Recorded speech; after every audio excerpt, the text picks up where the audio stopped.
Hi, I'm Lee Teschler, Executive Editor of Design World magazine. And I'm Michelle DeFrangia, Assistant Editor of Design World magazine. Today we are looking at pieces of an LED bulb from Philips Lighting. Of the several other 60-watt equivalent bulbs we've examined, this one is manufactured in China. But it's not at all put together like the other bulbs from China we've previously looked at. Right. This one probably has the most elegant mechanical design of the five we looked at. There is a two-piece shell that both holds the LEDs and the electronics, and it also is the structural support for the metal screw threads and the contact foot. So the whole bulb is quite simple and takes a different approach from several other bulbs we've looked at. One noteworthy point about the Philips bulb pertains to heat sinking. The other bulbs we examined had metal heat sinks ranging in weight from 1.3 to 3.8 ounces.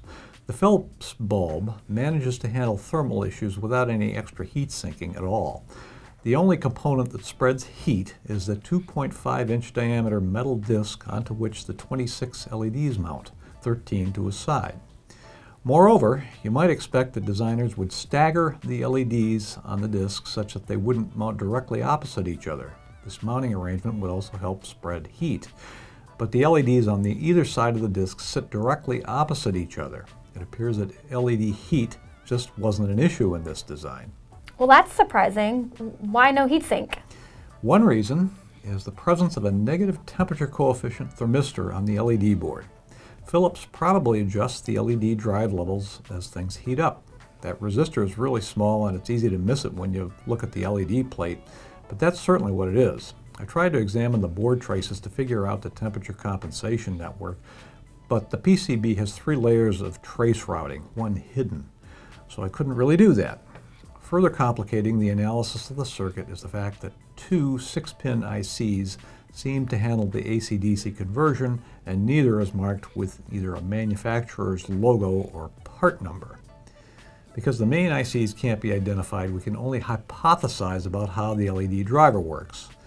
The presence of a transformer, 2 large capacitors, and an NPN power transistor, which comes from STM Microelectronics, might indicate that the converter has a flyback design, though there are certainly other topologies that could also use these same components. But our guess is that the temperature compensation network is in the biasing of the switch providing current to the LEDs from the flyback transformer. 2 transistors seem to handle the LED current. In all, we counted 32 small discrete components made up of resistors, diodes, and capacitors. This LED bulb is dimmable, so some of those components are likely to be part of the dimming network. Rounding out the board components were a bridge rectifier chip and 3 other power capacitors. Flyback sounds like something you do when you come back from a long vacation. What is that? Well, briefly, a flyback converter uses a power transistor to switch the current flowing through the primary of a transformer. When the switch is closed briefly, current flows and the transformer briefly stores energy. The switch opens and the stored energy then transfers to the transformer's secondary, which in this case is connected to a load consisting of the 26 LEDs. So compared to the other 4 LED bulbs we've examined, how do you think this one stacks up? One thing we've learned is that the mechanical design of an LED bulb that contains no heat sinking can be quite simple. Some might even call it elegant. The Philips bulb certainly weighs the least of any of the bulbs we tore down, and the weight difference is significant. The Philips bulb is basically a plastic enclosure that encases the LED plate and driver PCB while also supporting the metal screw threads and contact foot. The only other components are 4 wires that connect the PCB to the LED plate and to the foot contact and metal threads. That's it. Now the form factor for this bulb differs from that of others because of how Philips decided to house the 2-sided LED plate. The Philips bulb isn't so much a bulb as a disc.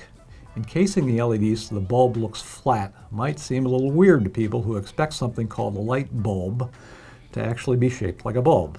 And it doesn't give off uniform light because of the disc shape. The light is concentrated on the 2 flat sides of the bulb, so I suspect some people might be put off a bit by the flat shape. If you don't mind the shape of the light pattern, this bulb puts out a nice warm light that's pretty close to that of a 60-watt incandescent. So Lee, if you had to pick one, which of the 5 LED bulbs you've looked at would you install yourself? Well, there are dozens of LED bulbs on the market, and we've only looked at 5 of them. though the ones we looked at all got high ratings from Consumer Reports. So this really wasn't a contest about which one was better. I've already tried to install LED lights in my house. My wife has always instantly vetoed them because the light they give off historically been pretty harsh. The Philips bulb we looked at today was a color temperature pretty close to that of an incandescent. So if I installed it, I think she might not notice any difference. Besides, I think its design is pretty neat. So personally, I might go with this one, but it's really a personal decision. Okay, well with that, we'll have to turn off the lights on our LED bulb teardown series. If you want to see the teardowns of the other LED bulbs we've examined, check them out at designworldonline.com, and thanks for watching.